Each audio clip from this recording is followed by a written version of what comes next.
ದಾವಣಗೆರೆಯಿಂದ ಪ್ರಕಾಶ್ ಅಂತ ಕರೆ ಮಾಡಿದ್ದಾರೆ. ನಮಸ್ಕಾರ ಪ್ರಕಾಶ್. ಪ್ರಕಾಶ್, ನನ್ನ ವಾಯ್ಸ್ ಕೇಳಿಸ್ತಾ ಇದೆಯಾ? ಹೇಳಿ ಹೇಳಿ ಪ್ರಕಾಶ್. ಅದೇ ಸರ್, ಲೈಂಗಿಕ ಸಮಸ್ಯೆ ಸ್ವಲ್ಪ ಬಹಳ ಇದಾಗ್ಬಿಡುತ್ತೆ ಸರ್. ಹೇಳಿ. ಅದೇ ಸರ್, ನಮ್ಗೆ ಸ್ವಲ್ಪ ತೃಪ್ತಿ ಅನ್ನೋದು ಆಗ್ತಿಲ್ಲ. ಅದೇ ಸ್ವಲ್ಪ ಸಮಸ್ಯೆ ಆಗ್ಬಿಡುತ್ತೆ. ಈಗ ಅದ್ರ ಬಗ್ಗೆ ಸ್ವಲ್ಪ ಮಾಹಿತಿ ಹೇಳಿದ್ರೆ ನಾವು ಅದೇ ತೃಪ್ತಿ ಆಗ್ತಿಲ್ಲ ಅಂದ್ರೆ ಬೇಗ ಔಟ್ ಆಗ್ಬಿಡುತ್ತಾ ನಿಮ್ಗೆ? ಹ್ಞೂ ಸರ್, ಔಟ್ ಆಗುತ್ತೆ ಫುಲ್. ಏನು ಕೆಲವೇ ಕ್ಷಣಗಳಲ್ಲಿ ಔಟ್ ಆಗ್ಬಿಡುತ್ತದ? ಹ್ಞೂ ಸರ್. ಎಷ್ಟು ವಯಸ್ಸು ನಿಮ್ದು?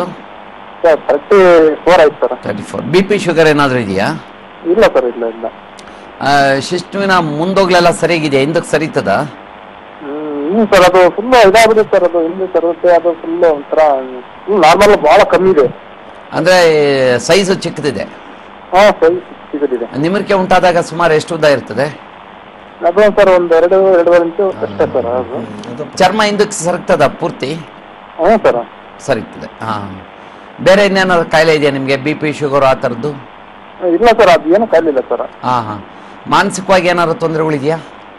ಇಲ್ಲ ಸರ್, ಅದು ಏನಿಲ್ಲ ಸರ್. ಅದು ಒತ್ತಡಗಳು ಏನಾದ್ರು ಇದೆಯಾ? ಇಲ್ಲ ಸರ್, ಇಲ್ಲ ಸರ್. ಮಕ್ಕಳಿದಾರಾ? ಹ್ಞೂ ಸರ್, ಎರಡು ಇದಾವೆ. ನೋಡಿ, ಈಗ ನಿಮ್ಮ ಸಮಸ್ಯೆ ಇರೋದು ಈ ಶಿಶ್ನುವಿನ ಗಾತ್ರದ ಸಮಸ್ಯೆ, ಉದ್ದ ಮತ್ತು ಗಾತ್ರ. ಸಣ್ಣ ಇದೆ ಮತ್ತು ಉದ್ದನೂ ಬರೀ 2-2.5 ಇಂಚ್ ಇದೆ. ಇದಕ್ಕೆ ನಾವು ಚಿಕ್ಕ ಶಿಶ್ನು ಅಥವಾ ಅತಿ ಚಿಕ್ಕ ಶಿಶ್ನು ಅಂತೀವಿ. ಅಂತಂದ್ರೆ ಸ್ಮಾಲ್ ಪೀನಿಸ್ ಅಥವಾ ಮೈಕ್ರೋ ಪೀನಿಸ್ ಅಂತ ಅಂತೀವಿ. ಇಂಥ ಸಂದರ್ಭದಲ್ಲಿ ಏನಾಗ್ತದೆ, ತೃಪ್ತಿ ಸರಿಯಾಗಿ ಆಗೋದಿಲ್ಲ ಮತ್ತು ಬೇಗ ಔಟ್ ಆಗುತ್ತೆ. ಯಾಕೆಂದ್ರೆ ಶಿಶ್ನು ಗಡ್ಸೆ ಯಾವಾಗ ಇರೋದಿಲ್ಲ, ಅದು ವೀರ್ಯನ ಹಿಡಿದಿಟ್ಕೊಳ್ಳೋದಕ್ಕೆ ಕೆಪಾಸಿಟಿ ಇರೋದಿಲ್ಲ. ಹೌದು. ಆ ಯುರತ್ರ ಕಂಟ್ರಾಕ್ಟೇ ಆಗೋದಿಲ್ಲ. ಬಹಳ ಚಿಕ್ಕದಿದ್ದಾಗ ಏನಾಗುತ್ತೆ, ಅದು ಉದ್ದ ಇದ್ದಾಗ ಮಾತ್ರ ಯುರತ್ರ ಅದು ಕಂಟ್ರಾಕ್ಟ್ ಆಗಿ ವೀರ್ಯನ ಹಿಡಿದಿಟ್ಕೊಳ್ಳೋದಕ್ಕೆ ಕೆಪಾಸಿಟಿ ಇರ್ತದೆ. ಏನಂದ್ರೆ ಒಂದು ಕಿರುಬೆರಳಲ್ಲಿ ನಾವು ಏನೋ ಎತ್ತಕ್ ಹೋದಂಗೆ ಎಷ್ಟು ಬಲ ಇರ್ತದೆ, ಅದು ಬೇಗ ಕಿರುಬೆರಳು ಸೋತೋಗ್ಬಿಡ್ತದೆ.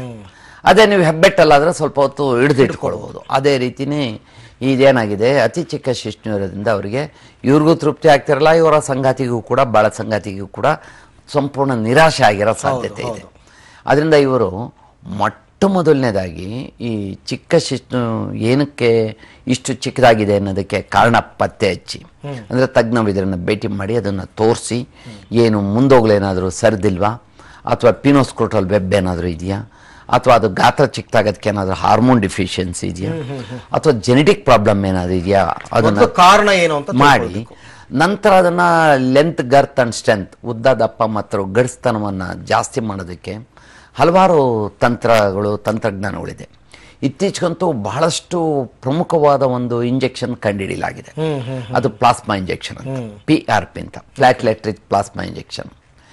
ಅದೇ ವ್ಯಕ್ತಿಯ ರಕ್ತವನ್ನು ತೆಗೆದುಕೊಂಡು ಅದನ್ನು ಸಂಸ್ಕರಣೆ ಮಾಡಿ ನೇರವಾಗಿ ಶಿಶ್ನುವಿಗೆ ಇಂಜೆಕ್ಟ್ ಮಾಡೋದ್ರ ಮುಖಾಂತರ ಶಿಶ್ನುವಿನ ಬೆಳವಣಿಗೆ ಮಾಡೋದಕ್ಕೆ ಸಾಧ್ಯ ಇದೆ.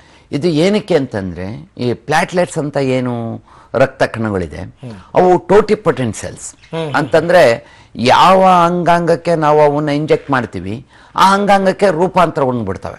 ಅಂದ್ರೆ ಅವುಗಳಿಗೆ ಅಂತಹ ಒಂದು ಅದ್ಭುತವಾದ ಶಕ್ತಿ ಇದೆ. ಅಂದ್ರೆ ನಾವು ಶಿಶ್ನುವಿಗೆ ಇಂಜೆಕ್ಟ್ ಮಾಡಿದಾಗ ಶಿಶ್ನುವಿನ ರೂಪಾಂತರ ಹೊಂದ್ಬಿಡ್ತವೆ. ಹಾಗಾಗಿ ಏನಾಗುತ್ತೆ, ಶಿಶ್ನು ಬೆಳೀತಾ ಹೋಗುತ್ತೆ. ಸೊ ಫಸ್ಟ್ ಇವ್ರನ್ನ ಪರೀಕ್ಷೆ ಮಾಡಿ ನಂತರ PRP ಮಾಡಿಸಿದ್ರೆ ಅವ್ರ ಶಿಶ್ನುವಿನ ಲೆಂತ್, ಗರ್ತ್ ಅಂಡ್ ಸ್ಟ್ರೆಂತ್, ಉದ್ದ, ದಂಬ ಮತ್ತು ಇದಾಗುತ್ತೆ. ಆಗ ಇವ್ರಿಗೂ ತೃಪ್ತಿ ಆಗ್ತದೆ ಮತ್ತು ಇವರ ಸಂಗಾತಿಗೂ ಕೂಡ